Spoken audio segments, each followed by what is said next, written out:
Hi friends, welcome to Annam's Recipes.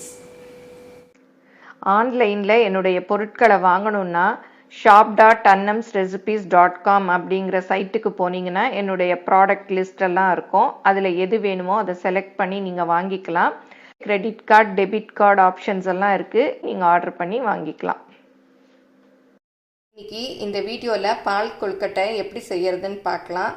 Vinayagar Chaturthi வரப்போகுது, அதுக்கும் இதை நெய்வேத்தியமாக செய்யலாம். சும்மா நாளையும் இதை ஸ்நாக்ஸாக சாப்பிட்லாம். இப்போ பால் கொழுக்கட்டை எப்படி செய்யலான்னு பார்ப்போம். பால் கொழுக்கட்டைக்கு கொழுக்கட்டை மாவு தான் செய்ய போகிறேன். கொழுக்கட்டை மாவு இல்லாதவங்க இடியாப்ப மாவுலேயும் செய்யலாம். இந்த கொழுக்கட்டை மாவு இடியாப்ப மாவெல்லாம் அன்னம்ஸ் ரெசிபி ஷாப்பில் கிடைக்குது. நீங்கள் எப்போ வேணும்னாலும் ஆர்டர் பண்ணி வாங்கிக்கலாம். கொழுக்கட்டை மாவு அந்த கொழுக்கட்டை சீசன் அந்த மாதிரி சமயத்தில் இருக்கும்.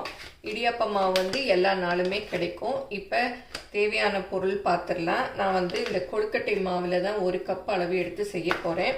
1 கப்பு இந்த கப்பில் 1 கப்பு கொழுக்கட்டை மாவுக்கு 1.25 1.5 வரையும் வெல்லம் துருவி எடுத்துக்கலாம். 1 கப்பு, அதாவது 1 மூடி இதில் உடச்சிருக்கேன். இதில் பாதி மூடி அளவு தேங்காய் எடுத்திருக்கேன். நான் இன்றைக்கி தேங்காய் பால் ஊற்றி தான் செய்ய போகிறேன். சிலர் பசும்பாலில் கூட செய்வாங்க. எப்படி உங்களுக்கு விருப்பமோ அப்படி செஞ்சுக்கலாம். அப்புறம் கொஞ்சமாக ஏலக்காய் பொடி, இவ்வளோதான் தேவை. இப்போ இந்த தேங்காயில் தேங்காய் பால் எடுத்துக்கலாம். தேங்காயை மிக்சியில் அரைச்சாச்சு. ஃபஸ்ட்டு திக் பால் எடுத்துக்கணும். அப்புறம் கொஞ்சம் தண்ணி ஊற்றி கடைசி பால்லாம் எடுத்துக்கலாம். பாருங்கள், இப்போ நல்லா திக்காக வரும். இதை தனியாக எடுத்து வச்சுக்கணும். தேங்காய் பாலும் எடுத்தாச்சு. இது திக்கு தேங்காய் பால், இது தண்ணி தேங்காய் பால். இப்போ பால் கொழுக்கட்டைக்கு மாவு பிசைஞ்சிக்கலாம். நான் அன்னம்ஸ் கொழுக்கட்டை மாவு தான் யூஸ் பண்ணுறேன். நீங்கள் இடியாப்ப மாவு கூட யூஸ் பண்ணலாம்.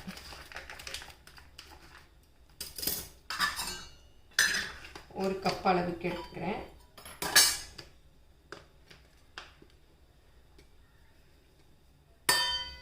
இதில் ஒரு சிட்டிகை அளவுக்கு உப்பு போட்டுக்கலாம். அப்போ தான் அந்த ஸ்வீட் டேஸ்ட்டு நல்லா தெரியும். நீங்கள் வேணும்னா போட்டுக்கலாம், இல்லாட்டா விட்டுறலாம். இதை அப்படியே நல்லா மிக்ஸ் பண்ணி விட்டுக்கலாம். தண்ணி கொதிக்க வச்சுருக்கேன். நம்ம இடியாப்பம்க்கு தண்ணி கொதிக்க வச்சு மாவு பிசைவோம் இல்லையா, அதே மாதிரி தான். நல்லா கொதிக்கணும் தண்ணி.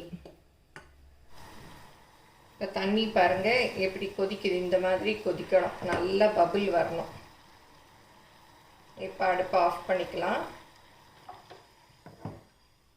இதை கொஞ்சம் கொஞ்சமாக இந்த மாவில் ஊற்றி பிசைஞ்சிக்கலாம்.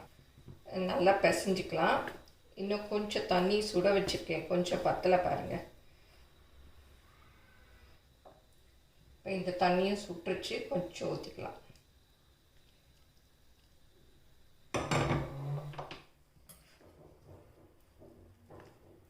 இதை கொஞ்ச நேரம் அப்படியே மூடி வச்சுட்டு அப்புறம் கூட பிசைஞ்சிக்கலாம், சூடு ஆறினதும். இப்போ வெல்லத்தை கரைச்சிக்கலாம். அந்த மாவு ஆறுறதுக்குள்ள நான் 1.25 கப் அளவு போடுறேன். நீங்கள் உங்களுக்கு இனிப்பு எவ்வளோ வேணுமோ அவ்வளோ போட்டுக்கலாம். 1.5 கப்பு வரைக்கும் கூட போட்டுக்கலாம். கொஞ்சமாக தண்ணி ஊற்றிக்கணும், ரொம்ப ஊற்றிடாதீங்க. அது அப்படி கரையிறதுக்கு தான். ஒரு 4 டேபிள் ஸ்பூன் அளவு ஊற்றுறேன். இதை அடுப்பில் வச்சு அப்படி கரைச்சிக்கலாம்.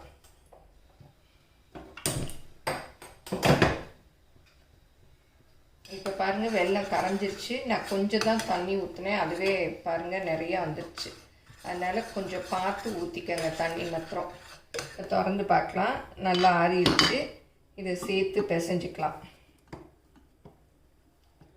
கொஞ்சம் நெய் வேணுன்னா கூட கொஞ்சம் ஊற்றிக்கலாம், நல்ல வாசமாக இருக்கும். பாருங்க, மாவு நல்லா சூப்பராக இருக்குது. இந்த மாதிரி பிசைஞ்சிக்கணும். இந்த பிசைஞ்சு வச்சுருக்கோம் இல்லையா, அந்த மாவு எடுத்துக்கிட்டு நம்ம சீடையெல்லாம் உருட்டுவோம் இல்லையா, அந்த மாதிரி உருட்ட வேண்டியதாக.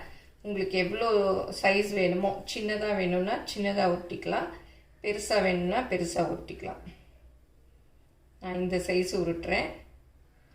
நம்ம அம்மணி கொழுக்கட்டையெல்லாம் உருட்டுவோம் இல்லையா, அதே மாதிரி தான். இதே மாதிரி எல்லா மாவையும் உருட்டிக்கணும். மாவெல்லாம் குட்டி குட்டி கொழுக்கட்டையாக உருட்டிக்கிட்டாச்சு. இப்போ இதை வேக வச்சுக்கலாம். இப்போ அடுப்பில் இந்த மாதிரி வேகிற அளவுக்கு ஒரு பாத்திரம் எடுத்துக்கலாம். அதில் நான் கடைசியாக எடுத்தேன் இல்லையா, அந்த தேங்காய் பால் ஊற்றிக்கலாம். 1 கப்பு.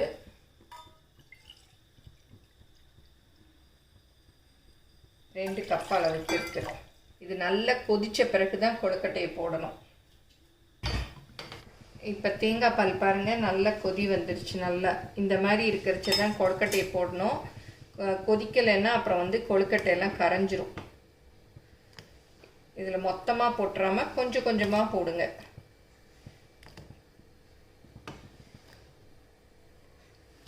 இந்த மாதிரி ஒரு இந்த குழிப்பணியாரத்துக்கு எடுப்போம் இல்லையா, அந்த மாதிரி விட்டுட்டு கிளறி விடுங்க, இல்லாட்டா உடஞ்சிரும். இந்த மாதிரி போட்டு இது வந்து கரைஞ்சி போயிடும் அப்படின்னு நினச்சிங்கன்னா இதை வந்து நம்ம ஆவியில் வேக வச்சுட்டு கூட இந்த பாலில் போடலாம். இந்த மாதிரி மிக்ஸ் பண்ணி கொடுங்க, இல்லாட்டா சில சமயம் அடியில் போய் ஒட்டிக்கும். பாருங்கள், ஒன்று கூட கரையலை. நல்லா வெந்ததும் மேலே வந்துடும்.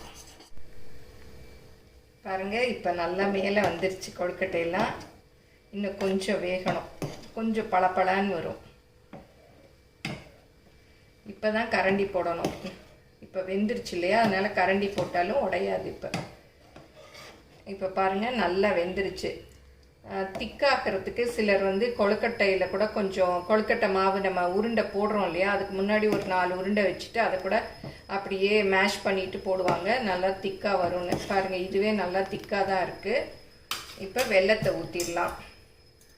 வெல்லம் கரைச்சி வச்சுருக்கேன் இல்லையா, அதை வந்து வடிகட்டி ஊற்றிடலாம். இல்லை, நல்லா வெந்த பிறகு தான் ஊற்றணும். அப்புறம் முதல்ல ஊற்றிட்டிங்கன்னா அப்புறம் கொழுக்கட்டை வேகாது. இப்போ நல்லா மிக்ஸ் பண்ணி விட்டுலாம். அடுப்பை வந்து குறைச்சி வச்சுக்கலாம்.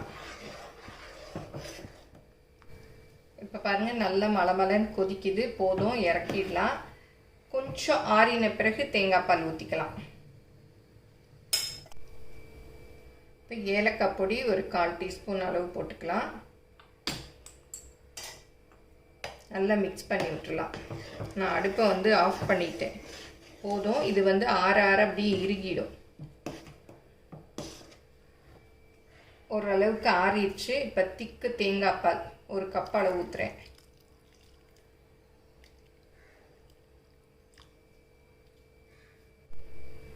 இப்போ கடைசியாக திக்கு தேங்காய் பால் ஊற்றணும் இல்லையா, அதையும் நல்லா மிக்ஸ் பண்ணி விட்டுறலாம்.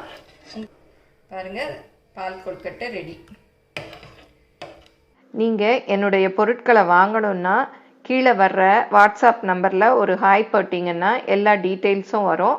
அதை பார்த்து உங்களுக்கு என்னென்ன பொருள் வேணுமோ அதை நீங்கள் ஆர்டர் பண்ணி வாங்கிக்கலாம். இப்போ பாருங்கள், பால் கொழுக்கட்டை ரெடி ஆகிடுச்சு. நான் இன்றைக்கி வந்து உருண்டையாக உருட்டி போட்டிருக்கேன். நீங்கள் நீல ஷேப்பில் கூட உருட்டி போட்டுக்கலாம். இதெல்லாம் அவங்கவுங்க விருப்பம்தான். எப்படி எந்த ஷேப் வேணுனாலும் உருட்டி போட்டு வேக வச்சுக்கலாம். முக்கியமாக கவனிக்க வேண்டியது, நல்லா அந்த தேங்காய் பால் ஊற்றி கொதிக்க வைக்கிறோம் இல்லையா, 2வது பால், அப்போ தான் வந்து நல்லா கொதி வந்ததும் போடணும். இல்லாட்டா இந்த மாதிரி ரவுண்ட் ஷேப்பில் வராது, கரைஞ்சி போயிடும். இது வந்து உடம்புக்கு ரொம்ப நல்லது. ஏன்னா வெல்லம், தேங்காய் பாலெல்லாம் சேர்த்துருக்கோம். இது எல்லோரும் செஞ்சு பாருங்கள். எப்படி வந்ததுன்னு உங்கள் கமெண்ட்ஸை சொல்லுங்கள். பிடிச்சிருந்தால் லைக் பண்ணுங்கள். எங்கள் சேனலை மறக்காமல் சப்ஸ்கிரைப் பண்ணுங்கள். ஃபேஸ்புக், இன்ஸ்டாகிராமில் அன்னம்ஸ் ரெசிபீஸை ஃபாலோ பண்ணுங்கள். தேங்க்யூ.